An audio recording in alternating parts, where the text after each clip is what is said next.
Fala pessoal, tudo certo? Herbert aqui na área para mais um vídeo e no vídeo de hoje a gente vai comentar sobre a seleção brasileira. O Brasil jogou o último amistoso em solo brasileiro antes de viajar para os Estados Unidos, onde vai fazer mais um amistoso contra o Egito e depois disputar a Copa do Mundo 2026. Goleada 6-2, uma goleada que coloca muitas dúvidas na cabeça de Carlo Ancelotti, pelo menos na minha visão deveria colocar, mas as pessoas precisam colocar as coisas no lugar das coisas. Acho que um amistoso contra o Panamá em clima de festa no Maracanã não pode ser usado como verdade definitiva para que a gente possa descartar alguns nomes ou consolidar nomes que tem pouco ainda pela seleção. Eu vi muita gente comentando que o Danilo tem que ser titular absoluto porque marcou 2 gols em 2 amistosos, que o Bruno Guimarães, que é um dos jogadores mais regulares da seleção brasileira e que é um dos poucos que participou de todo o ciclo entre 2022 e 2026, o Bruno Guimarães agora tem que virar reserva. O Paquetá, que não era nem para ser convocado na visão de alguns, eu acho que deveria, mas na visão de alguns, o Paquetá não era para ser convocado e agora o Paquetá tem que ser titular indiscutível. Enfim, Igor Thiago era pior do que o Pedro, na visão de muita gente. Até o João Pedro merecia mais por ter participado do ciclo e agora o Igor Thiago é titular incontestável.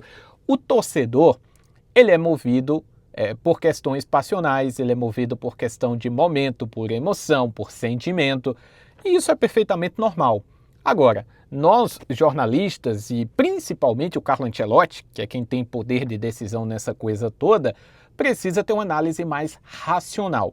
E essa análise mais racional, ela precisa priorizar o mínimo de racionalidade, ela precisa priorizar o mínimo de consistência e coerência em relação ao trabalho.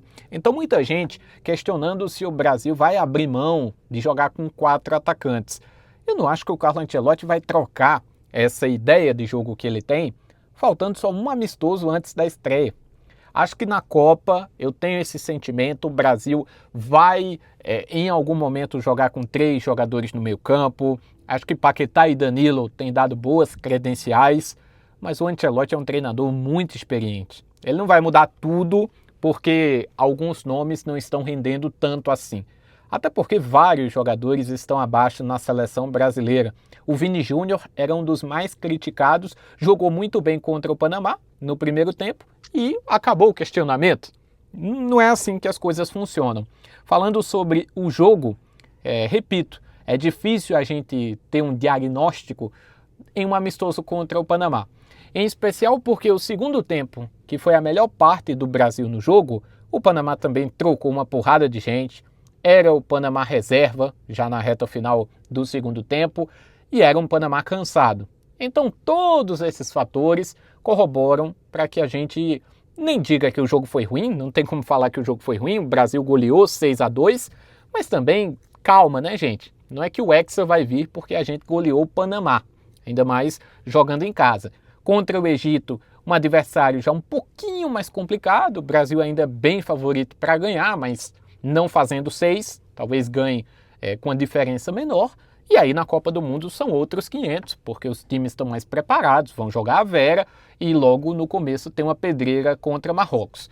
Eu acho que esse amistoso contra o Panamá levanta algumas dúvidas, não para o jogo contra o Egito, mas para a Copa do Mundo. Jogar com 3 homens no meio campo, já falei aqui de Paquetá e Danilo, jogar com um homem de referência no ataque, o Igor Thiago está muito bem, pode ser um jogador para ocupar essa função.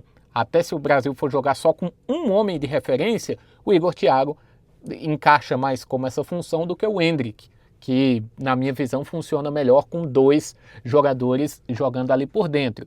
Enfim, são alguns questionamentos. Eu acho que Douglas Santos e Alex Sandro também é uma disputa boa pela titularidade, porque são 2 jogadores que se equivalem, o Alex Sandro mais experiente e o Douglas Santos entregando um pouquinho mais de repertório. Eu iria de Douglas Santos, inclusive, acho uma dúvida válida. E no fim das contas, é um amistoso que nem fede nem cheira, esse contra o Panamá, porque nem dá pra gente se empolgar demais e nem dá pra criticar demais.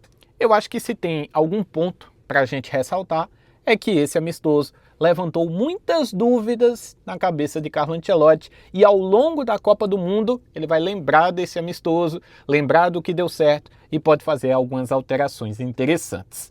Mas é isso, pessoal, comentamos aqui bastante sobre esse jogo, espero que vocês tenham gostado desse vídeo, deixa seu like, se inscreva aqui no canal e aí sigam com a gente aí nessa sequência de vídeos sobre a Copa do Mundo, beleza? Um abraço, até a próxima.